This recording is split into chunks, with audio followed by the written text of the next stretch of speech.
बात है 1000 साल पहले की। राजस्थान में एक गांव है खाटू। वहाँ पे कुछ लोग पानी के लिए कुआं खोद रहे थे। जब वो लगभग 30 फीट गहराई तक पहुँचे तो उन्हें एक बॉक्स मिला। उस बॉक्स पे लिखा हुआ था बारब्रिक। जब उन्होंने इस बॉक्स को खोला तो उसके अंदर से एक स्कल निकला, एक इंसानी खोपड़ी निकली, जो इंसानी नहीं थी, वो एक खोपड़ी निकली जो मेटल की बनी हुई थी। और सबसे विचित्र बात ये थी कि उसके अंदर जो आंखें थी वो भी मेटल की थी और वो खुली हुई थी। गांव वाले उसे वहाँ से निकालते हैं और वहाँ के तत्कालीन राजा श्री रूप सिंह चौहान के पास में ले जाते हैं। राजा जी सभी अपने विद्वानों को बुलाते हैं और पूछते हैं कि ये क्या चीज़ है, लेकिन कोई भी उसके बारे में कुछ बता नहीं पाया।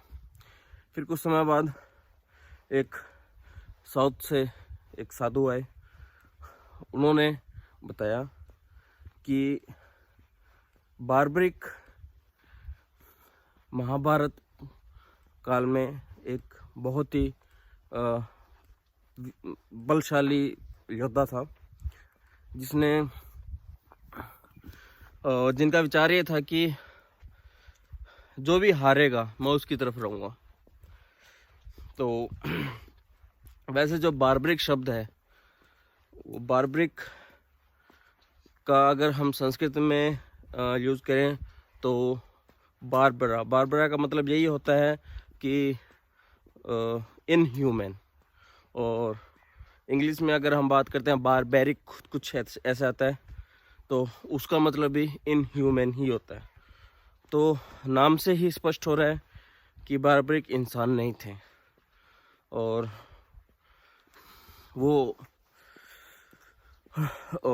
फिर उन्होंने बताया कि जो बारबरिक थे वो युद्ध में माहिर थे और सोचने की और पहचानने की जो उनकी शक्ति थी वो बहुत कम थी। वो किसी को ज़्यादा पहचान नहीं पाते थे। तो ऐसे ही उस समय फिर जब पता लगा श्री कृष्ण को कि ऐसे कुछ हैं, तो वो उनके पास में जाते हैं और सीधा ही पूछते हैं कि आप किसकी साइड हैं। तो बारब्रिक ने जवाब दिया कि जो हारेगा मैं उसकी तरफ हूँ, जो कमज़ोर है मैं उसकी तरफ हूँ। तो श्री कृष्ण ने पूछा कि आप क्या करेंगे। तो उन्होंने बोला कि मैं जो भी कमज़ोर साइड है उसका सर्वनाश कर दूंगा। तो श्री कृष्ण ने पूछा कि कुछ ऐसा पॉइंट होगा जहाँ पे आप रुकना पड़ेगा। तो श्री कृष्ण भगवान ने पूछा कि एक फिर ऐसा पॉइंट आएगा जिसमें कि जो दूसरी तरफ है, दूसरी साइड है, वो फिर शक्तिशाली हो जाएगी और दूसरी कमज़ोर हो जाएगी। तो बारब्रिक ने बड़ा ही विचित्र जवाब दिया जो एक इंसान कभी नहीं दे सकता। उसने कहा कि जब दूसरी साइड कमज़ोर हो जाएगी तो मैं उसकी तरफ आ जाऊंगा और दूसरी साइड का विनाश करने लग जाऊंगा। तो भगवान श्री कृष्ण ने बोला कि इस तरह तो ये सभी का विनाश कर देंगे, कुछ भी नहीं बचेगा। तो भगवान, क्योंकि वो स्पष्ट था कि वो इंसान नहीं थे, तो उनकी सोचने की और समझने की शक्ति जो थी वो इतनी इंसानी नहीं थी, तो वो थोड़ा सा कंफ्यूज हो गए थे। तो भगवान श्री कृष्ण ने क्या किया कि उनसे उनका शीश मांग लिया कि आप अपनी गर्दन काट के मुझे दे दो। उन्होंने अपनी गर्दन काट दी। अब यहाँ से एक कहानी एक और लिंक होती है कि जो वाकई ये बताएगी कि उस टाइम कुछ ऐसी टेक्नोलॉजी थी, वो वाकई एलियन थे।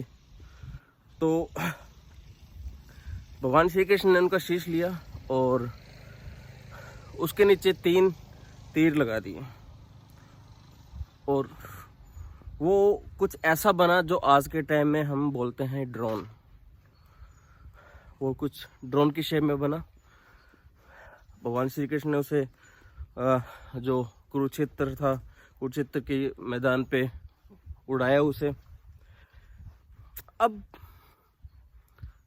उसको जो देख रहा है, जो ड्रोन यानी कि जो उनका बारबरिक का जो शीश है वो देख रहा है, वो कहाँ वाईफाई से या किसी भी टेक्नोलॉजी जो उस टाइम टेक्नोलॉजी थी उसे कहाँ ट्रांसफ़र कर रहा है?